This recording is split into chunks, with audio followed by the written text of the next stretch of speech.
Hey True Believers, Englentine here with a review of Swamp Thing Winter Special #1. This is an 80-page giant, as they say on the cover, and I appreciate that. It kind of is a callback to the 1970s when Lynn Wein and Bernie Wrightson created the Swamp Thing. Now granted, of course, that issue wasn't a 100-page or an 80-page special, but still, like I said, it's a callback to the time period, and that's cool enough.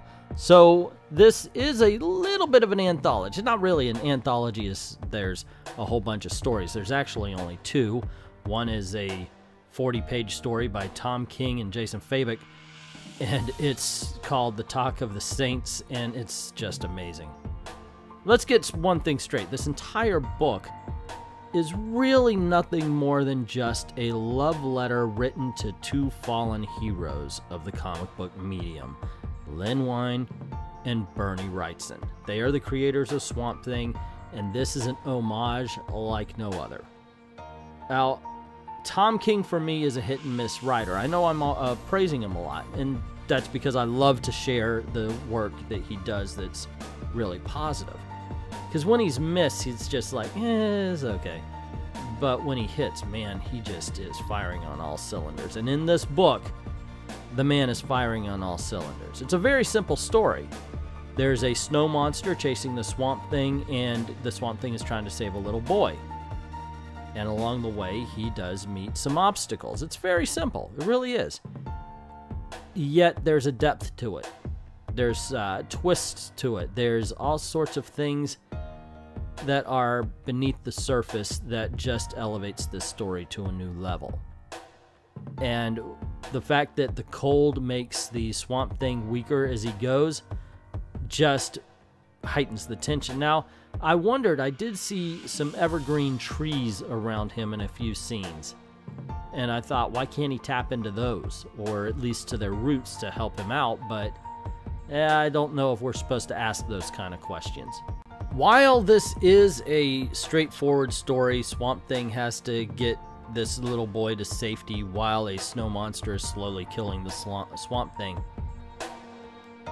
It does, like I said before, go a little bit deeper. This is a story about despair. It's a story about loss, yet it's also a story about keep going forward even though the odds are against you.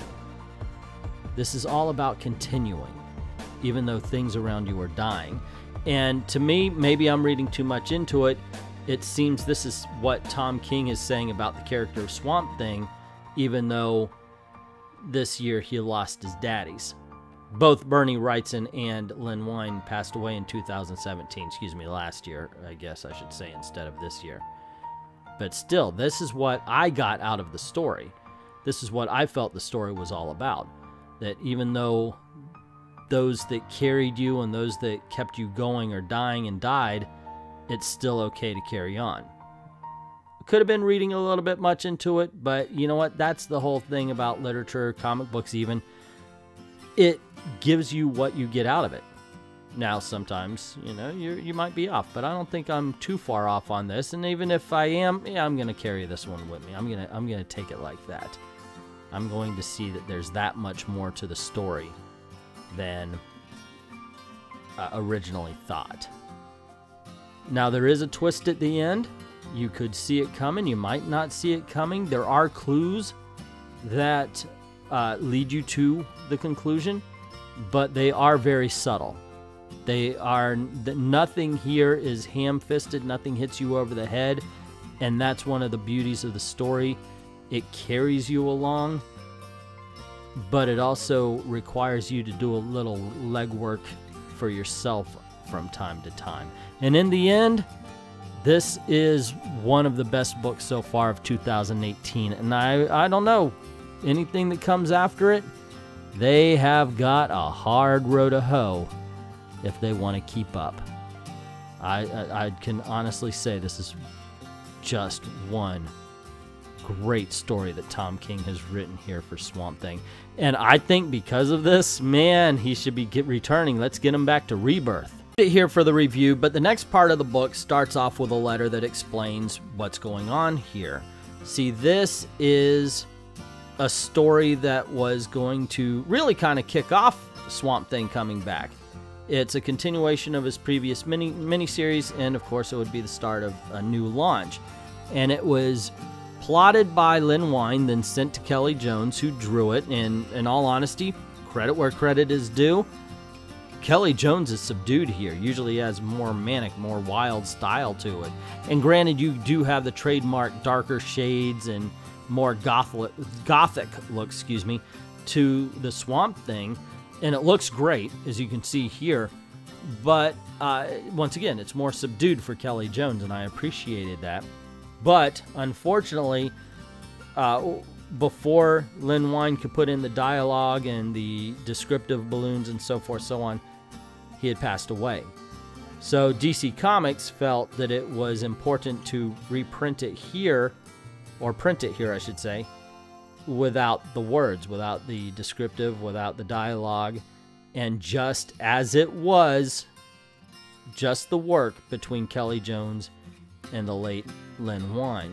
Give it up. You know the man's a professional. He's been doing this for 30 freaking years or something like that. Kelly, he's just been doing it forever.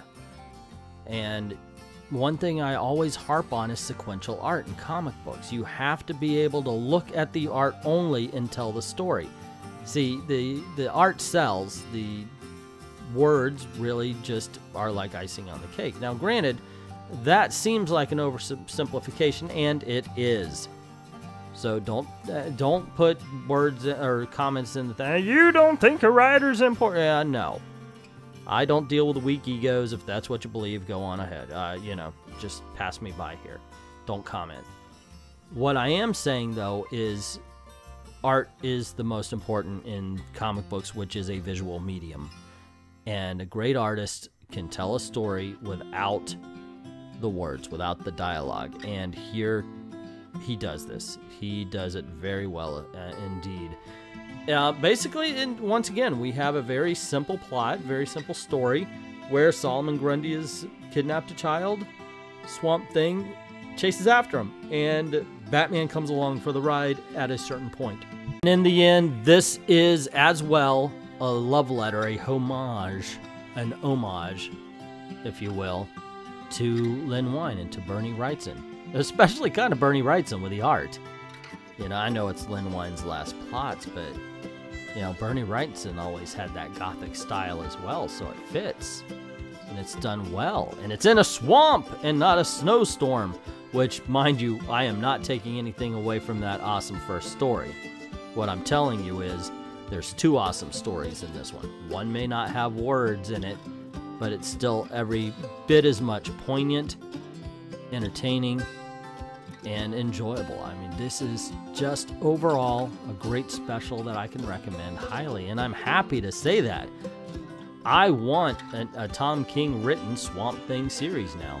Kelly Jones art. And the last part of the book is the script to the story that we just read from Len Wein and Kelly Jones, and it's pretty interesting. And you can, if you did not follow the story without the words, you can kind of get what's going on right here as you get the words without the story, basically. And it shows you a little bit about how Len Wein wrote and basically how to write a comic book. Just follow the script right here and follow make it your blueprint, and boom, you can write a comic book script. It's right here for you in green and black. Check it out. It'll work, and it's an interesting read as well. I liked it. Now, I gotta say I like the story with the art instead of the words more, just because, once again, comic book, I like sequential art. What can I say? It is my kryptonite, I guess. And the last few pages are deceptively simple, as they are the they're the sign-off pages. In any book that Bernie Wrightson or Len Wein did, this is what you would see at the end. So it's very fitting that they put this at the end of this book.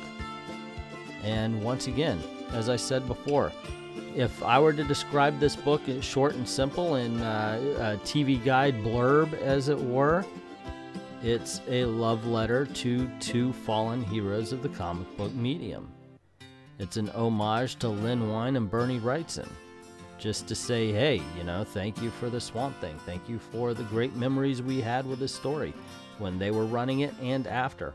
And when it comes down to it, all of the great Swamp Thing stories you have ever read could not have happened without the imagination of Len Wein and Bernie Wrightson. That's my opinion. What do you think? Do you agree with me? Do you think it's a great story and a cool homage to Len Wein and Bernie Wrightson, two of the greatest comic book artists and writers that the medium has ever seen? Or do you disagree? Are you wrong? Let me know in the comments below where you stand. Also, if you like this video, you want to see more, click like, click share, subscribe, and don't forget to hit that notification bell so you don't miss anything. You know, cool things happen around these parts. Now, if you are subscribed, make sure that bell is rung so you don't miss anything.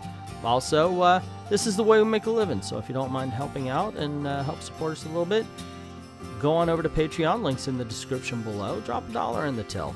Helps keep the lights on and helps keep making videos for you. I'd like to thank everybody who's already done that, and to everyone, all of the true believers, thank you very, very much for watching.